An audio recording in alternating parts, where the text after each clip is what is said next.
Hi mga kaibigan! Ako nga pala si Miss Maris, ang inyong tagapagsalaysay. At welcome sa ating channel na Kwento ni Maris. Dito, kwentuhan ko kayo ng istoryang puno ng kilig, konting init at misteryong magpapasabik sa inyo. Ready na ba kayo? Dahil ang kwentong ito siguradong hindi nyo kakayaning bitawan. Kaya huwag kalimutang mag-subscribe, mag-like at mag-comment para lagi kayong updated sa mga kwentong pasabog. Tara na, tunghayan natin ang isang kwento. Magandang araw po.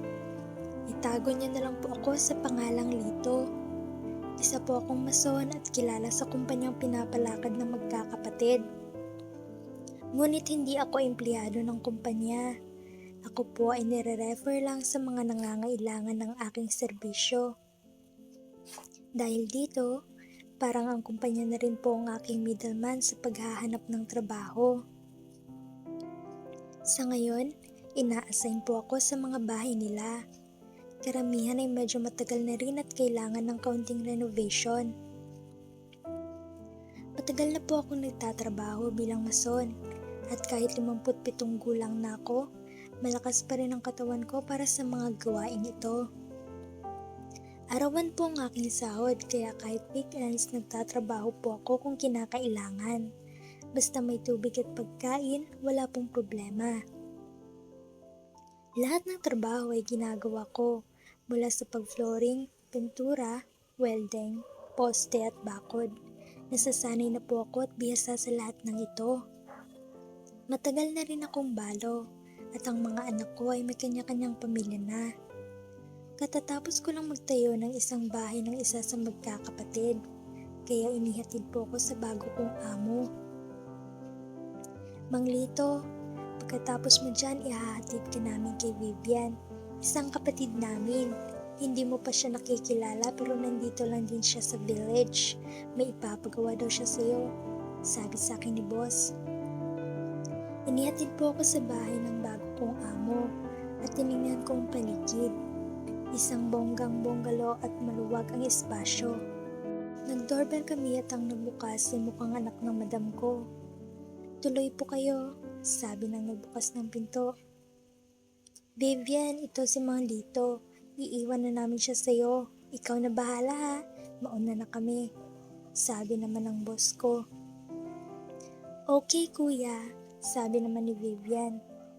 Tansya ko, si Vivian ay nasa edad 30 taon lang. Pero sabi ng kapatid niya, nasa 40s na raw siya. Hindi na ako nagtakang medyo mukhang bata pa siya dahil madalas kapag may pera, mas maaasikaso sa sarili, kaya hindi mahahalata ang edad. Hello Mang Lito, marami akong ipapagawa sa iyo ha. Halika, ipapakita ko muna sa iyo kung anong kailangan ayusin, sabi sa akin ni Madam Vivian.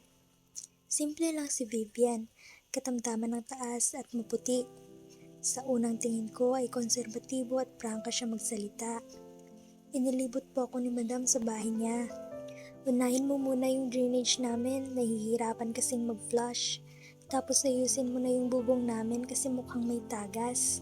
Sama mo na rin yung kisame, may bakas ng tagas doon, sabi ni Madam. Sige po ma'am, simulan ko mamaya, sagot ko naman. Basta tingnan mo rin yung mga kailangan. Pagkatapos papalitan ko na rin yung mga luma na toilet. 4 na taon na kasi, ipapabakod ko rin yung paligid. Tapos papalitan ko yung garden. Ipapa-flooring ko rin at i-ready na rin yung kitchen para may counter. Pati mga sira sa pader sa loob, ipapaayos ko rin, sabi niya. Naku, full renovation pala ito ma'am. Medyo matagal-tagal po yata to, sabi ko naman. Ganun talaga Mang Lito. Ihahabol ko kasi ito bago umuwi ang asawa ko galing abroad. 6 months pa pero gusto ko na rin i-ready in case magdagdag kami ng second floor, sagot niya naman. Sige po ma'am, simulan ko na po agad para umabot sa pag-uwi ni sir, sagot ko. Wala naman akong nararamdamang kakaiba kay Vivian. Trabaho lang talaga ang nasa isip ko. Lumipas ang linggo at natapos ko na ang mga tagas sa bahay, pati ang mga bubong. Isang umaga, dumating ako at si mamang nagbukas ng gate. Good morning, Manong. Dumating na yung pinadeliver kong bathroom set para sa 2 CR. Yun muna ang gawin mo para hindi nakatambak sa bahay. Bungad ni Madam. Sige po, ma'am. Yung anak niyo po? Tanong ko naman. Nagdo-dorm na siya, nagre-review para sa board exam. Weekends na lang siya umuwi. Sagot naman ni Madam. Nag-iisa po pala kayo, ma'am. Kaya pala marami kayong pera pampagawa ng bahay. Sagot ko naman. Sus, nang bola pa si Manong. Alam mo na gagawin mo ha, sabi ni Vivian. Opo, ma'am. Sagot ko naman. Sinimulan ko na ang inuutos sa trabaho ni ma'am para sa 2 CR. Nasa sala si Ma'am Vivian nanonood habang tinitingnan ang ginagawa ko. Simple lang ang suot niya, t-shirt at shorts. Wala namang problema sa akin yon. At least may kausap din ako. Naku, Mang Lito, pupuntahan daw ako ng mother-in-law ko para dumalaw. Saan kaya pwedeng mag-shower muna? Pawis na ako kakaayos ng gamit dito. Biglang sabi ni Vivian. Naku, hindi pa po pwedeng magamit ang CR, ma'am. Hindi ko pa natatapos yung foundation ng bathtub. Hihintayin ko pa po matuyo ang semento. Baka po tumabingi kapag ginamit. Sabi ko naman. Ganun ba? Yan na lang muna, may pinto naman. Ituloy mo lang yung trabaho mo, Mang Lito. Kailangan matapos yan para magamit ng mga bisita, pati ng mga magsi-CR, sabi niya. Sige po, ma'am. Basta wag po munang uupuan yung bathtub, baka po tumabingi. Paalala ko. Habang abala ako sa pag-aayos ng pundasyon ng kubeta, nakita ko si Mang Vivian na tali-taling kumuha ng tuwalya, damit at sabon. Walang pag-aalinlangan niyang binitbit ang mga iyon at tumungo sa banyo. Pagpasok niya, marahan niyang isinara ang pinto. Ngunit dahil sa disenyo ng salamin, bahagya itong translucent. Hindi ko maiwasang mapansin ang anino niya mula sa loob. Gusto ko sanang magpaalam saglit para bigyan siya ng pribadong oras.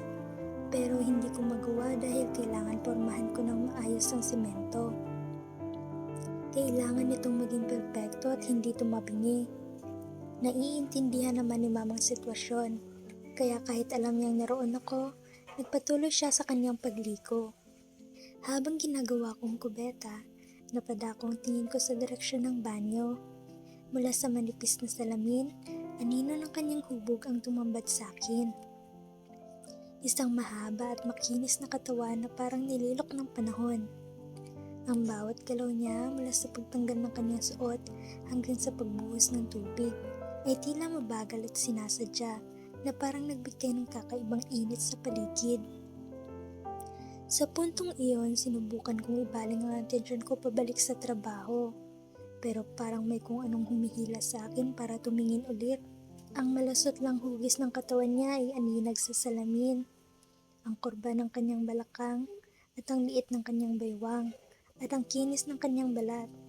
Labis akong namangha at hindi ko maiwasang huminga ng malalim upang pigilan ang anumang damdaming umusbong sa aking kalooban. Hindi ko akalain na sa edad halos 40s, ganito pa rin kaganda at kaakit-akit si Ma'am Vivian. Ngunit sa isip ko, pinilit kong magpakatino. Trabaho lang dito, trabaho lang, bulong ko sa sarili, habang pilit na tinatapos ang ginagawa kong kubeta.